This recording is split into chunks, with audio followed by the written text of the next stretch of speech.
Confident idiots overestimate themselves. That's genuinely half of what the original 1999 study found, and it's the half that went viral. Here's the half that didn't. In the same study, the most competent performers consistently underestimated their own relative standing. The popular meme is only telling you half the story, and the missing half explains something a lot more useful. 5 real mechanisms behind why competent, highly intelligent people consistently underrate themselves. And one honest caveat, because this isn't something to wear as a badge of intelligence without checking it against actual evidence. 1. The overlooked half of Dunning-Kruger. Psychologists Justin Kruger and David Dunning's original 1999 study tested participants on grammar, logic, and humor, then asked them to estimate their own percentile ranking. The famous finding? Bottom quartile performers dramatically overestimated where they ranked. The less repeated finding from the exact same data?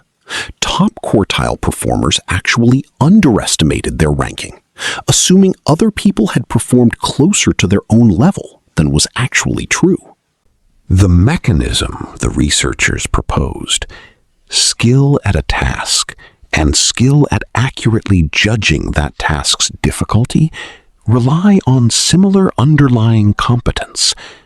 Someone genuinely skilled finds the task easy, and without a clear reference point, tends to assume it was similarly easy for everyone else, which quietly drags their self-assessment down toward the average, even when their actual performance is well above it.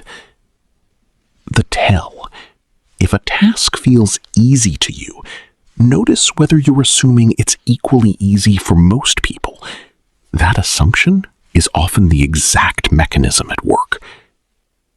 That assumption has a specific, well-documented name of its own. 2. False consensus effect. Psychologists Lee Ross, David Greene, and Pamela House documented the false consensus effect, the tendency to overestimate how much other people share your own opinions, traits, and abilities. Applied to competence specifically, this means someone who is genuinely skilled tends to assume skill is more evenly distributed than it actually is, simply because their own experience of the task is the main reference point available to them. This produces a specific distortion. Instead of comparing themselves accurately against the full range of ability out there, highly capable people are often unconsciously comparing themselves against an imagined average that's quietly inflated by their own competence, a comparison that makes their real advantage from view. The tell. Ask directly whether your estimate of how most people would do at this is based on real data or just extrapolated from your own experience of the task. There's also a very specific reason expertise itself makes it hard to remember what it felt like not having it. 3. The curse of knowledge. Economists Colin Camerer, George Loewenstein, and Martin Weber documented the curse of knowledge. Once you know something, it becomes genuinely difficult to accurately imagine what it's like not to know it. Experts consistently underestimate how much specialized knowledge separates them from a novice because the knowledge itself has become invisible.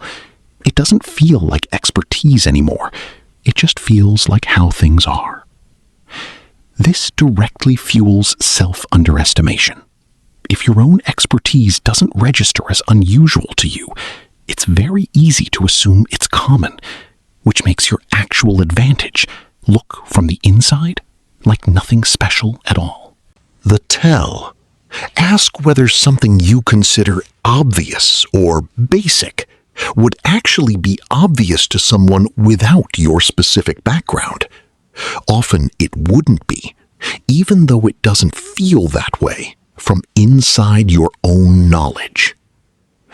All three of these mechanisms combine into something with a very specific lived emotional texture, one that has its own name in clinical psychology. 4. Impostor Phenomenon. Psychologists Pauline Clance and Suzanne Imes first documented what they called the impostor phenomenon in 1978, a persistent internal experience of feeling like a fraud despite objective, external evidence of genuine competence and achievement. Their original research focused on high-achieving women, and later work found the pattern widely present across genders and fields, consistently correlated with actual high performance, not low performance. This is the felt, emotional version of everything covered so far. False consensus and the curse of knowledge don't just produce a slightly miscalibrated estimate on a test. Compounded over years in someone's actual career or life, they can produce a persistent, deeply felt sense of being less capable than the evidence clearly shows. The tell? Notice if external evidence, actual results, actual feedback, consistently fails to update the internal sense of competence, even when the evidence is specific and repeated. There's one more piece, and it's less about comparison to others and more about comparison to an internal standard that was never realistic to begin with. 5. Perfectionistic Self-Standards. Research on perfectionism, including work by psychologists Paul Hewitt and Gordon Flett, distinguishes self-oriented perfectionism, extremely high personal standards applied to oneself, as a distinct pattern strongly associated with chronic self-underestimation, independent of actual ability. When the internal bar is set unusually high, the gap between actual performance and that internal ideal stays large, even at genuinely high, objectively excellent levels of performance. This means the self-underestimation isn't always about comparison to other people at all. Sometimes it's a comparison to a standard that was never realistic for anyone, which guarantees a persistent sense of falling short, regardless of how well someone is actually doing. The honest caveat: one distinction is worth being direct about. Understanding this pattern isn't a badge to wear. I doubt myself, therefore I must be genuinely competent, is its own kind of unearned conclusion. And not every instance of self-doubt is secretly proof of skill. The actual useful move is checking the feeling against real evidence, specific results, specific feedback, an honest track record, rather than either trusting the self-doubt completely or dismissing it as automatically wrong.